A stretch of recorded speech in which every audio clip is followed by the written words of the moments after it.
90년대 중반쯤 되면 87년 그 민주화운동 6월 항쟁 이후에 시민단체들이 막 생기면서 선거 시기에서 해왔던 공정선거 감시운동, 이게 좀 한계에 직면한 거 아니냐. 선거를 공정하게 하자는 걸 넘어서서 선거에서 시민이나 유권자가 어떻게 주인공이 되게 할 것이냐 하는 차원에서 뭔가 새로운 시도가 필요하다라는 문제의식이 시민사회 내에 굉장히 광범위하게 존재해 있었고요.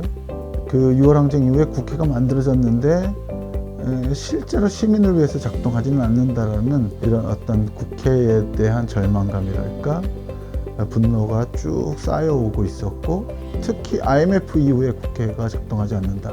경제 위기가 오고 홈리스가 생기고 실업자가 되는데 정치권은 책임을 모면하기 위해서 방탄국회만 열고 있다는 분위기가 팽배했다는 거죠. 도대체 국회의원들 뭘 하고 있느냐를 감시하는 차원에서 국정감사 모니터를 하게 했는데 전국에서 한 40개 단체들이 모여서 진행했었습니다. 국감연대라고 그랬는데요. 국회의원들이 니들이 뭔데 우리를 평가하냐 그래서 엄청 반발을 했어요. 그래서 저희가 모니터를 하는데 방청권을 못 얻기도 하고 또 방청을 요구하다가 쫓겨나는 일도 생기고 그랬습니다. 이렇게 방청을 불허하는 국회의원들 앞에서 당신들의 이러한 행태는 반드시 다가오는 선거에서 심판하겠다 발표하게 된 거죠. 국감연대에 참여했던 단체들 내에서 그 전에 우리가 모색해왔던 낙선운동이라고 하는 것을 구체적으로 기획하고 실행해야 될 때가 왔다, 이렇게 판단하게 된 거고, 그래서 국정감사 모니터 시민연대의 바로 후속 프로그램으로서 총선을 준비하는 팀, 거기서 특히 낙선운동을 기획하는 팀을 만들게 된 것이죠.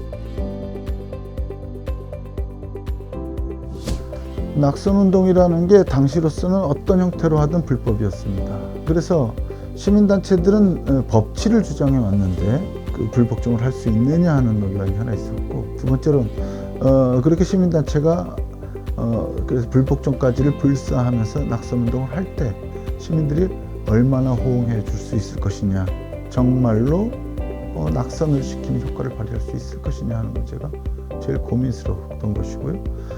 그거를 하기 위해서 어떻게 낙선 기준을 정하고 어떻게 우리의 정당성을 호소하고 그것을 위한 지원할 수 있는 주변을 만들어내고, 그 다음에 무엇보다도 불복종을 감수할 이 운동의 컨트롤 타워를 만들어낼 것이냐 하는 문제 같은 것들이 준비 단계에서 가장 고민스러운 거였어요. 우선 그 기획팀에서 기획안을 작성을 할 때 여러 가지 요소들에 대해서 고민을 했습니다. 먼저 시민의 동의를 극대화시키기 위해서는 어떤 기준으로 국회의원들을 평가할 것인가, 유권자들이 단합해서 실제로 국회의원들에게를 떨어뜨리거나 아니면 지지율에 심각한 영향을 미치는 것이 목표였기 때문에 가장 대중적인 기준을 정하자. 당시 IMF 직후에 가장 중심적인 정치적 이슈는 부패였어요. 부패 방지법 제정운동이 사실 국가보안법 제정운동, 인권연회법과 함께 3대 입법이라고 그러면서 90년대 말에 굉장히 뜨거운 이슈였습니다. 그리고 부패 말고 인권과 관련해서는 쿠데타에 관여했거나 고문을 했거나 하는 아주 기본권을 침해했던 전력이는 그야말로 적폐 중에 적폐. 그래서 반부패와 반부패 정치개혁이라고 하는 것을 주된 기준으로 놓고 낙선 기준을 정했습니다. 이런 기준으로 국회의원들을 선별하는 유권자 운동 어떻게 생각하냐에 대해서 여론조사를 좀 부탁했었는데, 불법이라도 지지한다라는 의견이 국민 80%를 넘었었어요. 시민들이 이미 정치권에 대한 임계점이 막 끌어오고 오르는 시점에 우리가 어떤 기획을 제공해서 그것이 유권자의 의지와 맞아떨어지는 면이 있었다는 겁니다.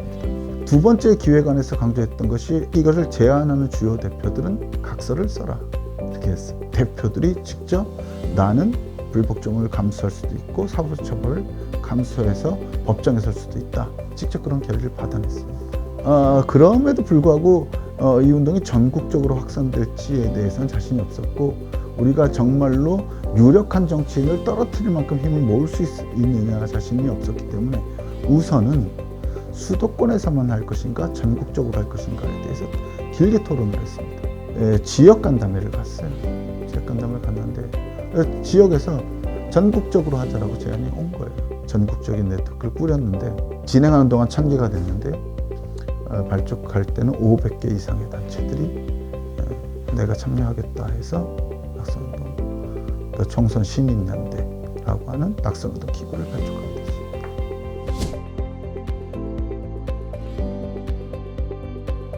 첫 번째로 한 것은 선거법의 문제점에 대해서 여러 가지 정치학자들이나 전문가들의 의견이나 주장을 모아내서 드러내는 것이었어요. 그래서 선거법을 개정해서 유권자가 선거의 진짜 주인공이 되게 하자라는 메시지를 계속 던진 거죠. 이제는 우리가 주인공인, 시민이 주인이 되는 정치를 하자. 그러려면 선거법도 개정되어야 하고 공천 제도도 바뀌어야 된다. 그래서 공천 제도나 선거 제도에 대한 문제 제기를 했고 많은 사람들에게 호응하게 된 거죠. 또 하나는 정치인들이 과도하게 반대하는 거예요. 국회의원들에 대한 권리 침해다라고 굉장히 반응을 해서 우리가 얘기도 하기 전에 낙선 운동이 너무 이슈화된 거예요.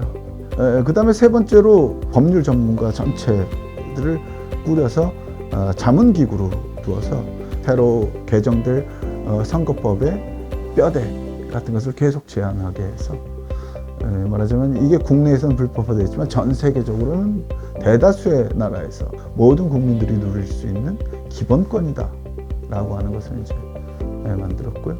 문화예술인들의 참여들이 또 두드러졌어요. 그래서 그때 되게 유명한 노래 중에 바꿔라는 노래, 그 작곡가가 총선 시민연대만 이 노래를 사용할 수 있도록 사용권을 주겠다. 그것도 기사화됐고 그 노래는 낙선운동 송으로 불려졌어요.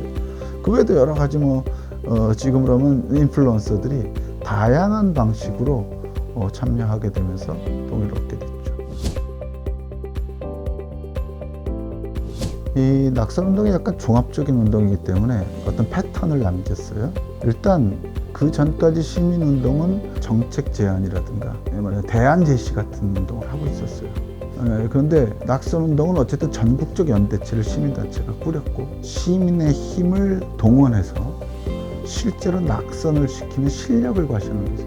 그러자면 시민단체가 할 수 있었던 것 중에 가장 강력한 실력 행사 운동이었어요. 그 뒤에 이제 시민단체 연대회의라고 하는 전국적인 상대적으로 진보적인 시민운동의 연대체가 만들어져요. 두 번째로 보면 그 시기에 사실은 우리나라가 인터넷 커뮤니티랄까 인터넷을 통한 운동들이 막 태동하고 있었어요. 예를 들어서 그 낙선운동 사이트를 홈페이지를 만들었어요. 딱 100일간 열었겠죠. 그 당시로서는 100만 명이 100일 동안 다녀갔다는 게 굉장히 큰 뉴스거리였어요. 우리나라 언론개혁 운동이 실제로 이 총선 보도 과정에서 특히 유권자 행동에 대한 보도 과정에서 보수 언론이 보인 편파적인 언론 보도를 계기로 해서 안티조선 운동도 일어났고 그 다음에 온라인을 통한 시민들의 행동들도 같이 일어났다. 80년부터 2000년까지 20년간의 부패 사건을 싹 털어가지고 다 정리해가지고 이른바 부패 인사 리스트를 만들었어요. 그리고 그걸 하는 과정에 지역에서의 정보들도 다 모았어요. 그런 식으로 무언가의 리스트를 만드는 운동은 지금 선거에서도 계속되고 있어요. 각 당에서 공천심사위원회라는 게 그때 생깁니다. 그래서 지금 공천심사위 기준을 보면요, 당시에 낙선운동 세력들이 제기한 기준들을 그대로 사용하고 있어요.